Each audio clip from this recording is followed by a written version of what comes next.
My council called it the selection ceremony. They had planned it for 3 years, argued over it for two, and spent the months before it sending sealed invitations to every great house in the 7 territories.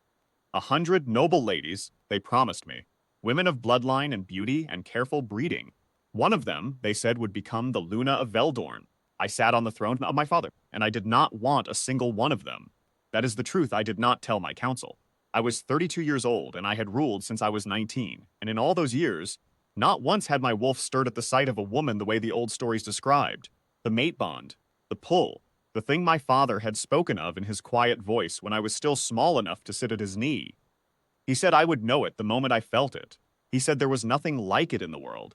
He said it would settle me, the way a great fire settles a cold room, and I would wonder how I had ever lived in the dark before. My father had been dead for 13 years. His words had begun to feel like a kindness he had told me to make the world softer, the way parents sometimes do. So I sat on my throne, and the ladies were presented one by one, and my wolf was still as stone, and I watched the candlelight move on the high ceiling of the great hall, and I thought about nothing in particular. She came in with the servants. That is the part I have to tell carefully, because I would hate for anyone to misunderstand it.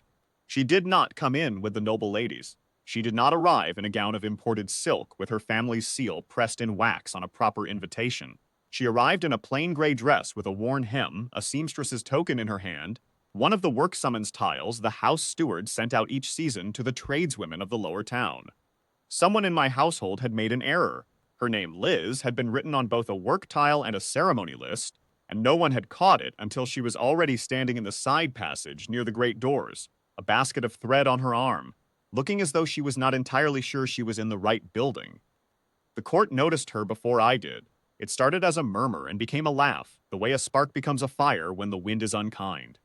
Lord Seveth of the Eastern House was the loudest. He had 3 daughters in the line of noble ladies, and he was the sort of man who measured the worth of rooms by who was not in them. He pointed at her, and he said, loud enough for the nearest dozen to hear, that it appeared they had invited the mending girl by mistake, and perhaps she had come to take in the seams on the ceremony as it seemed to need some tightening. The laughter spread. My steward, red-faced, moved toward her to take the work tile from her hand and turn her gently away.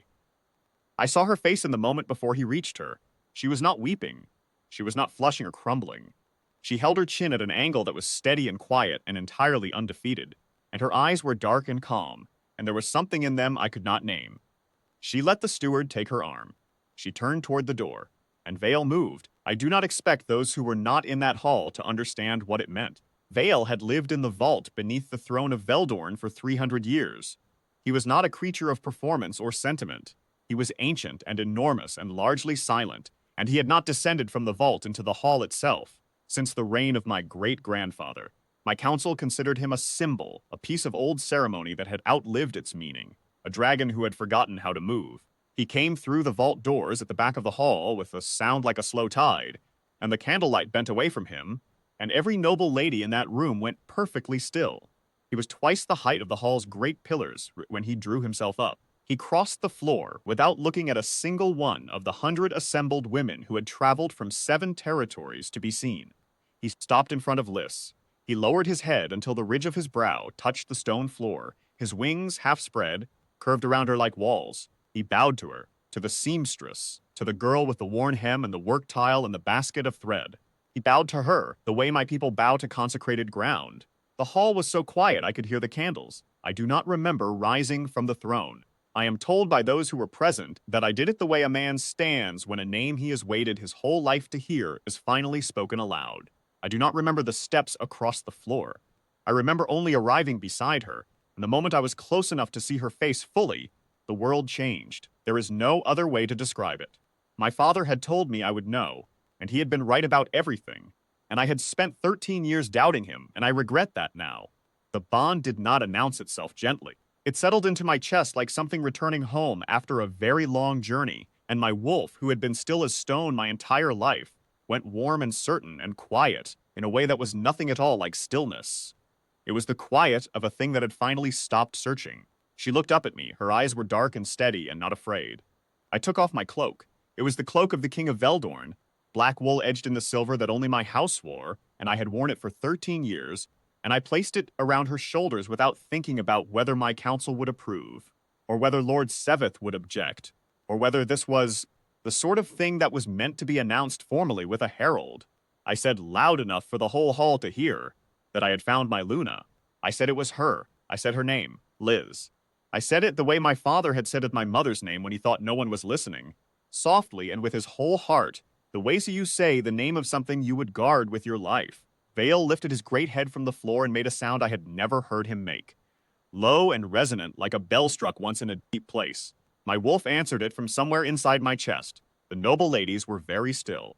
Lord Seveth had stopped laughing some time earlier, and had not found a way to start again. My steward had released Liz's arm and stepped back. The whole assembled court of the 7 territories stood in that hall and did not make a sound. Then, one by one, beginning with the eldest of the high elders at the back of the hall, they bowed. I learned her story in the days that followed.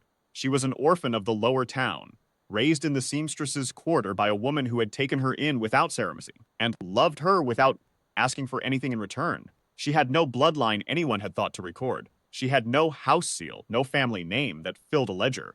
She had steady hands and a calm face and a gift that no one in the lower town had thought to call extraordinary, because she used it quietly, the way people use the things that come naturally to them.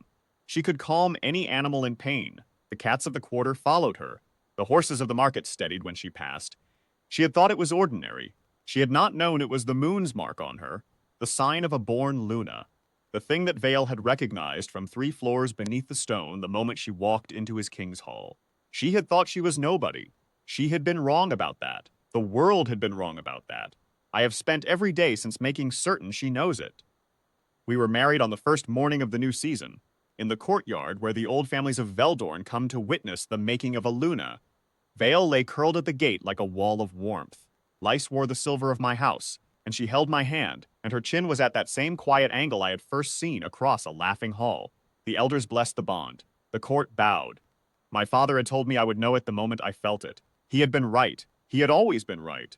I found her, and the cold room filled with light, and I have not wondered since how I lived in the dark before.